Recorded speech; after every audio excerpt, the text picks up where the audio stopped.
और अगर अंग्रेजी नववर्ष की संध्या पर भी भारत का पर्यटन किसी एक पुरानी मुगलिया इमारत से मुड़कर राम मंदिर की तरफ लौटा है, ब्रज की तरफ लौटा है, तो इस बात का प्रतीक है कि जैसे जैसे भौतिकता बढ़ेगी वैसे वैसे आध्यात्म की चेतना और बढ़ेगी। तो युवा पीढ़ी बल्कि उल्टी ज़्यादा अब आध्यात्म की तरफ, चेतना की तरफ जा रही है, भारत के सांस्कृतिक मूल्यों की तरफ जा रही है। जी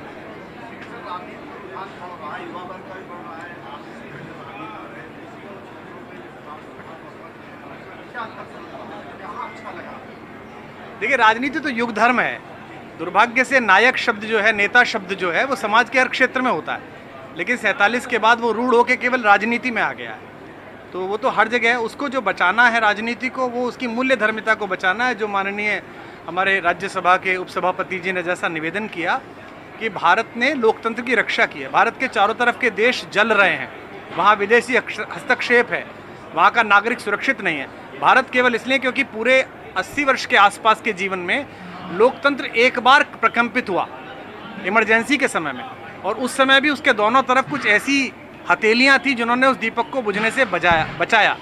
माननीय हमारे उपसभापति जी जिस गांव से आते हैं, सिताब दियारा से, वहीं से आवाज़ उठी, वहीं से लोग इकट्ठे हुए और सारी पॉलिटिकल अपने अलाइनमेंट्स छोड़ के इकट्ठे हुए।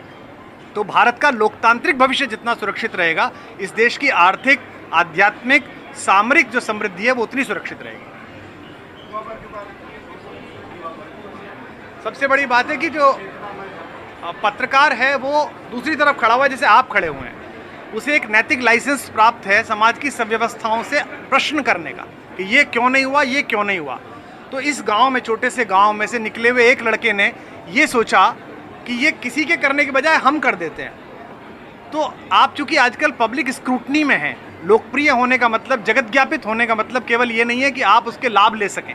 जो एक समय था पहले कि गांव का प्रधान भी गांव की स्क्रूटनी से बाहर था, अब देश का प्रधान भी स्क्रूटनी से बाहर नहीं है। 2000 रुपये का मोबाइल लेके एक ट्विटर अकाउंट बना के आदमी ट्वीट करता है और कहता है कि इसका जवाब दीजिए।